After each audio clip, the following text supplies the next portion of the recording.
get down. Rory, can you get down, please? Honey, Daddy's trying to make a video. Come. Can we go in the sink? Yeah. Thank you. Can we just put that tail down? To get top surgery should be really simple for everybody, but it's not. I would venture to say 9 out of 10 times, maybe even 10 out of 10 times, you're going to have bumps in the road when getting your top surgery. The bumps in the road are caused usually by insurance, but I'm going to walk you through kind of the process right now. First thing you're going to want to do is research. If you decide that you want to have top surgery, you want to make sure that you know as much about top surgery and the process in terms of recovery, doctors, post-op, things you need and you don't need. Part of your research can be watching this YouTube video. That's certainly what I did. I researched as much as possible. I spoke to all the trans people that I knew who had top surgery. I spoke to people who didn't have surgery to find out why they weren't having surgery. I read articles, I watched YouTube videos, I chatted in different groups on Facebook. I did all of these things to make sure that I was as knowledgeable as possible, and that is a big part of how I knew I was picking the right surgeon, because I pretty much, without them knowing, sorry Dr. Hazen if you're watching this, tested her because I wanted to know that she was on the same page as me, that she really was giving me the right facts. She wasn't sugarcoating things. She passed, obviously. You just want to make sure you know as much as you can, and that will also help you decide, when you want to have your surgery, because you need to map out, 2 weeks, depending, or more, depending on what type of job you have, as to, your basic initial recovery. From top surgery, you're going to need to map out people, where you're going to stay, who's going to help you. If you intend to travel for your surgery, to go to a surgeon that, decide to go, I'm in New York and I stayed in New York, but if you were living in New York and decided to go to Florida to see Garamoni, well, that's totally fine, but you have to then factor in travel and that you won't be able to fly for a couple weeks. So there are a lot of factors. Being properly informed and educated upon the whole process will really help you to systematically make good decisions and plan out your surgery and recovery. So what you want to do after your research is then you're going to pick your date. I say pick your date before you pick your surgeon, because your surgeon is most likely, well, you don't really know. I mean, in New York, for example, or even just in the US, there's, a handful, maybe 10 surgeons tops, that are really well known and loved in the community that people regularly go to. You don't know, they might have a lot of dates available, or they might have ranges. You're going to get to a point possibly where you might want to rush and have your surgery and say, okay, well then I won't take the surgeon, or you'll fall in love with a surgeon and then they just don't have dates that work for you at all, and then you have to decide, is my heart crushed and I'm going to go with somebody else, or am I going to wait, which could be potentially a lot longer than you expected and not on a timeline that works for you, and that can be heart-crushing too. You don't want any of those things to happen. So I recommend picking your timeline first. You should know that picking your timeline can also kind of, there can be struggles with that. For me, picking my timeline, I knew that I was going to be recovering at my parents' apartment. And that meant that I needed to recover not only around a time period that worked for me and work at that time, but it needed to work for my parents and my family as well. I had other people I needed to consider, which was part of why it was especially important for me to pick a day or several days or time period a month that worked best. You should know that, if you're like me, you have complications before surgery, which is better than having complications during or after surgery, believe me.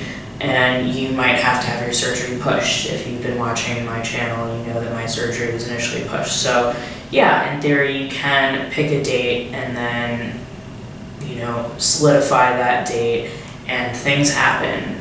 You can't control that, but you do have a lot of control over your emotions and who you're going to pick as your surgeon, and it's a good way to not feel disappointed if you can pick a couple of dates that really work for you and whoever's going to help take care of you when you're going shopping for surgeons. After you pick your date and your location of where you're going to recover, which may or may not depend on your surgeon, so I'll say that's kind of like step 3. After researching and picking your date, you're going to want to pick your surgeon, simultaneously figure out where you're going to recover. Where you're going to recover may or may not be a half step ahead, just because like for me, I knew that I needed to stay in New York. It was never a question that I was going to go anywhere else. And so for me in New York, I knew that my best opportunity was to recover at my parents'. And once I got them finally on board with my top surgery, they agreed to let me recover here. So that then limited the surgeons that I could access, because I needed to be in New York. That was also partially for insurance purposes. So, it's kind of at the same time, but if you do have a reason where your only recovery option, or the one that's most affordable for you or whatever, is in a certain state, just knock that out right away. And in terms of choosing your surgeon, I did not go necessarily the conventional way. What I did was that I did research on different surgeons that were around, and then what actually ended up happening was I went with the first surgeon who actually did top surgery, my double mastectomy. I went with them after getting referred to them from a surgeon that I was referred to from a doctor that I trust very much. It was kind of a bounce around, and then actually after the fact, I found out that Hazen was really popular. I mean, I knew that Dr. Hazen had been doing the surgery for 7 years, doing it, several times a week. I knew all of that. I knew that I liked her results and her vibe and the team right away. Didn't meet with other surgeons. I'm very happy with my results and how things have been going, but I would recommend a doctor that you really, really trust, who's going to point you in the right direction, and they can say, for 1,000% that they're great. I would even still say pretty much shop around, go meet with multiple surgeons. It'll just help you to really gain more knowledge. It'll help you to really solidify that whoever it is doing the best surgery for you. Keep in mind that with top surgery, there's different options. There's at least 2 different procedures I know of for just even the type of 3 actually, for your nipples alone. You can end up doing peri, you could end up doing double mastectomy. Everybody might say something different. I got really lucky.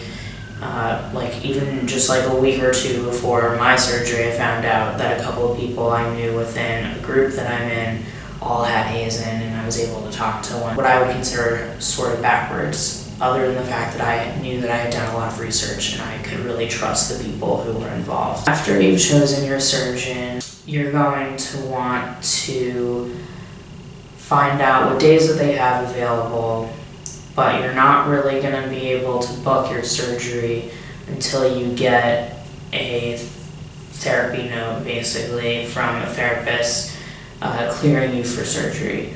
Part of this depends on your insurance. My insurance requirements for me to have the surgery covered, I needed to be gender dysphoric at least 6 months. So for me, I needed to wait. I waited also until I was on testosterone, and so I had a note from both my endocrinologist and my therapist so that there was literally no doubt that I was ready for the surgery and that I could book. So you want to get those letters. If you're not seeing anybody now and you want to do hormone replacement therapy or top surgery or any other surgery that's gender affirming, you need to get letters and you need to be in therapy. So that would be step one if you haven't done that. After you get your letters, then you book your dates. So you'll call up, book your consultation, go and have your consultation appointment. If all things go well, then you can make your appointment. That's when you're going to deal with your insurance. At that point, you will have given all of your insurance to the surgeon's office, so they will be dealing with stuff on their end, but you've got a lot to deal with on your end. And depending on your insurance, they'll have different ways about going about finding out your out-of-pocket expenses, etc. Because you're going to want to know what your surgery is approximately going to cost for you out of pocket so that you can start fundraising. In New York State, you should know that it is by law covered now by insurances, so an insurance company might fight with you, but you've got to make sure that you lawyer up if you have to. There are different organizations that handle that sort of thing and help